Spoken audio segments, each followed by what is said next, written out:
The Gospel according to John. In the first video, we saw that John wrote this book to make the claim that Jesus is the Messiah, the Son of God, the human embodiment of God's word and glorious presence who has come to reveal who God truly is. Then we explored how John designed the first half of the book to demonstrate this claim. Jesus performed miraculous signs and made huge claims about himself, that he is the reality to which Israel's entire history points. And this all generates controversy, however, and the Jewish leaders confront Jesus for all these claims, and it culminated with Jesus laying down his life for his friend Lazarus. By going near Jerusalem to raise him from the dead, Jesus sealed his fate. And so once the plot to murder Jesus is set in motion, we come into the book's second half. The first part focuses entirely on Jesus' final night and last words to the disciples, as he tries to prepare them for his coming death. Jesus performs this shocking act at dinner. He takes on the role of a common servant by kneeling down to wash their dirty feet, something that in their culture a superior rabbi would never do for his disciples. And Jesus says it's a symbol of his entire life purpose, to reveal the true nature of God as a being of self-giving love. And it's also a symbol of what Jesus is about to do in becoming a servant and giving up his life to die for the sins of the world. And so this act leads to his great command to his disciples that they are to follow him by loving one another as he has loved them. Acts of loving generosity are to be the hallmark of Jesus' followers. This is what will show the world who Jesus is, and therefore who God is. Now from here, Jesus goes into a long, flowing speech that's concluded with a prayer, and you'll find the whole thing is unified by a few repeated themes. Jesus keeps saying that he's going away, which makes the disciples sad, but Jesus says it's for the best because it means that he will send the Spirit, also known as the Advocate. As a human, Jesus can only be in one place at a time, but the Spirit can be Jesus' divine personal presence in any place at any time. And the Spirit will do a number of things, Jesus says. So remember, for John, the unique deity of the one God consists of that loving, unified relationship between the Father and the Son. Jesus says the Spirit is that loving personal presence that will come to live in his people and draw them into the love between the Father and the Son. And so, Jesus says, his disciples are the ones who abide or remain in that divine love, the way that branches are connected to a vine. He's describing here how the personal love of God can permeate a person's life, healing, transforming, and making them new.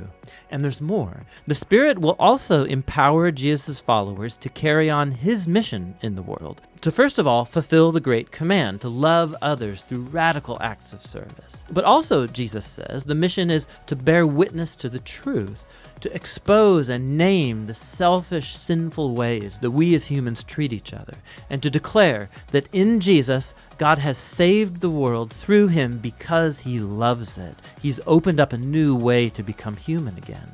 And so finally, Jesus predicts that there will be opposition. Just as the Jewish leaders rejected him, so his followers will be persecuted. But he tells them not to be afraid because he has already conquered or gained victory over the world. Now, what does Jesus mean by victory here? He doesn't say. But it leads us into the final section of the book where John shows us what victory looks like, Jesus style. The Jewish leaders send soldiers to Jesus and his disciples to arrest him. And when the soldiers ask which one Jesus is, he declares, "I am," and they fall backward. Now this is brilliant on John's part. These words are the culmination of 2 sets of 7 instances where Jesus has used that very phrase. And it all highlights one of John's core claims about Jesus. The words "I am," or in Greek ego eimi, they're the Greek translation of the Hebrew personal covenant name of God that was revealed to Moses back in Exodus chapter 3. It was also repeated many times in Isaiah. And John has strategically placed 7 moments in his story where Jesus says, "I am," followed by some astounding claim. I am the bread of life. I am the light of the world, the gate for the sheep, the good shepherd, the resurrection, the way, the truth, and the life, the true vine. And John's also designed 7 other stories that have key moments where Jesus says simply, "I am," echoing this divine name. And so here, this occurrence as Jesus is arrested, it's the ironic climax of all of them, because Jesus reveals his divine name and power and victory precisely at the moment that he gives up his life.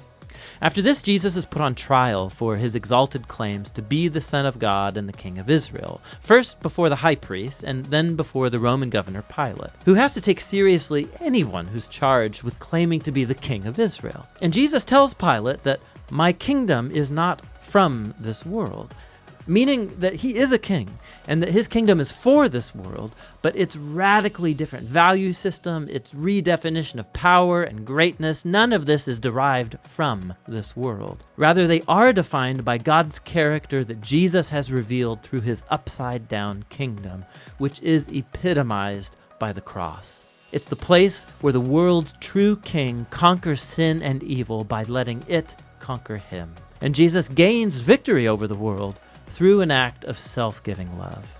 After this, Jesus' body is placed in a tomb that is then sealed. And on the first day of the week, Mary and then later the other disciples discover that the tomb is strangely open and then empty.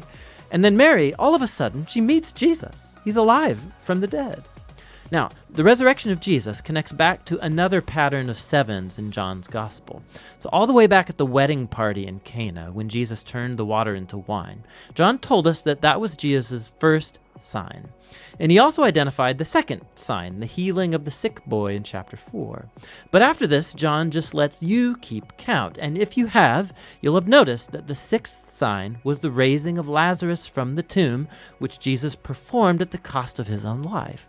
And so that, and all of the signs, they point forward to this seventh and greatest sign at the culmination of the story, Jesus' own resurrection from the dead. It vindicates Jesus' claim to be the Son of God, the author of all life, whose love has conquered death itself.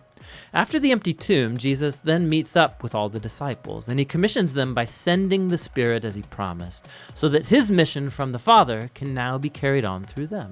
After this, the book concludes with an epilogue that explores the ongoing mission of Jesus' disciples in the world. So a number of them are fishing and they're not catching anything. And so Jesus appears to them on the shore. They don't recognize him, though. And he tells them to cast their net on the other side of the boat. And when they obey him, they catch a huge amount of fish, and it's only then that they recognize him as Jesus. Now, John's offering here a picture of discipleship to Jesus. His followers will be most effective in the world when their focus is not on their work as such, but on simply listening for Jesus' voice and obeying him when he speaks. That's when they will truly see him at work in their lives. After this, Jesus talks with Peter and then commissions him as a unique leader in the Jesus movement, indicating that he too will give up his life one day. But in contrast to Peter, the last moments of the story focus on the author of this gospel, the disciple whom Jesus loved.